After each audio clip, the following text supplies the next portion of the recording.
Well, Dr. Eliaz, really great to be able to connect here. And I know you're an expert in detoxification, and I know you've been researching the effects of toxins and how to address them for decades. What do you see as the worst toxins that are impacting health today? That's a great question. And when we look at toxins, we can't look at them in an isolated way because when you look at the toxin, you got the formal toxin that, of course, I'll answer you, and then you got them coupled with heavy metals and with mycotoxins and with exposure to EMF and radiation and stress and lack of sleep and emotional toxicity and psychological toxicity and mental toxicity, and they all work together. But if we want to pick one toxin, especially one that affects the gut lining, Mhm. leaky gut, dysbiosis, and really affects our health, it is glyphosate within the group of pesticides. And one of the reasons is not only the toxicity, but the fact that we cannot escape from it. Mm. It's everywhere, no matter what you do.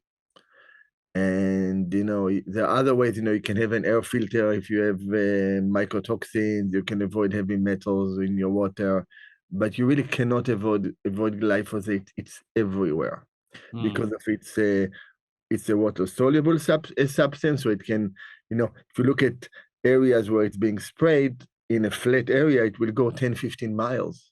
So Yeah. imagine you can go through multiple organic fields and they are getting, especially now, imagine if there is a slope, right? And you got a vineyard, for example, spraying, and below a beautiful organic vineyard, which is being flushed with glyphosate and ends up in your grapes or in your wine. Or so yeah, and the effects are devastating. And that's why and the amounts, of course. So Yeah. in this Yeah. sense, I think just for people to get a sense, there are about 330 million pounds of glyphosate a year Wow. being used in the US. So 1 pound, David, per person per year. Wow. Unbelievable. And it stays, it's not like it's going anywhere.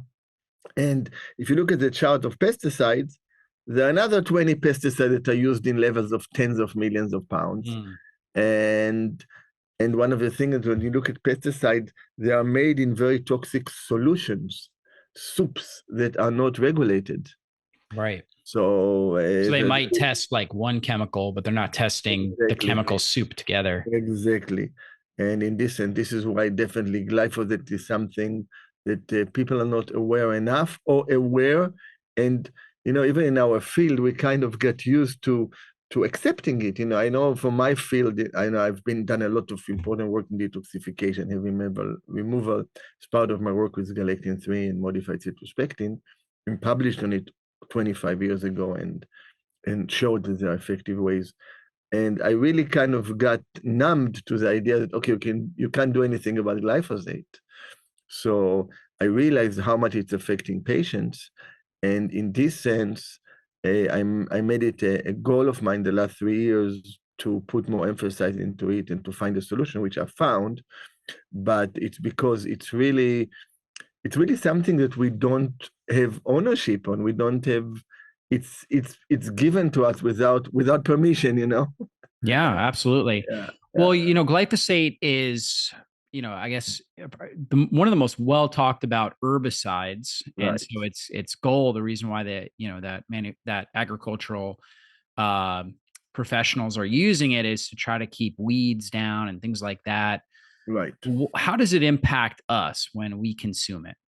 Well, so it impacts us in multiple levels. In the level of the gut, it affects absorption of nutrients in the plant. But because it affects the microbiome adversely and kills the microbiome and reduces the diversity, as the microbiome takes an active part in absorption, it affects our absorption and it couples. So for example, certain amino acid like tryptophan won't get absorbed, which means there's no serotonin, right? And you Yeah. can imagine the gut brain connection, which we'll get in a moment. But then also it will couple with heavy metals and help deliver them through the gut lining, but also through the blood-brain barrier. So you got aluminum penetrating more into the brain and other heavy metals. But in the gut, it increases zonulin, it increases the space between the cells in the gut, it creates Mhm. leaky gut per se. And as a result, you get autoimmune responses. And it's really important for people to realize, we talk about the gut-brain connection a lot, right? Yeah. One of the bases of Chinese medicine, it's called the spleen-stomach school for millennia, because we have our physical digestive system in the gut, we have our mental digestive system in the brain. But we know now that so many neurotransmitters, not surprisingly, because both digest, break, and provide information for the body, food information, nutritional information that we need to thrive, and mental information.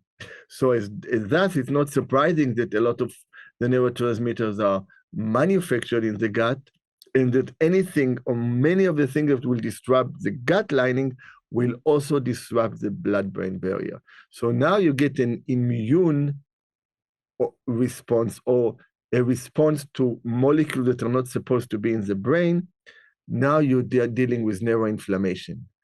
You can handle an inflammatory process in the gut more easily, but you can't handle an inflammatory process in a closed box that has no place to expand. It's like you think the water is boiling and there's no place for the steam to come out. And that's why it drives so many neurological diseases. So you can see glyphosate affecting excitatory effects in the brain. It's also very similar to glycine, the smallest amino acid that is a neuroprotective, has a calming effect on our nervous system. It exchanges with it and becomes a neuroexcitatory. So you can see epidemiologically and geographically rising ADHD and autism in areas where there's a lot of spraying, like the Central Valley in California. And then it will affect areas of high metabolism, thyroid being a classical one, right? It produces all the time. And in the thyroid, it relates to thyroid cancer, and it will create other systems that have to change all the time. So affects lymphomas, leukemias, different cancers. But because it has an ongoing toxicity, it is a major contributor for one of the biggest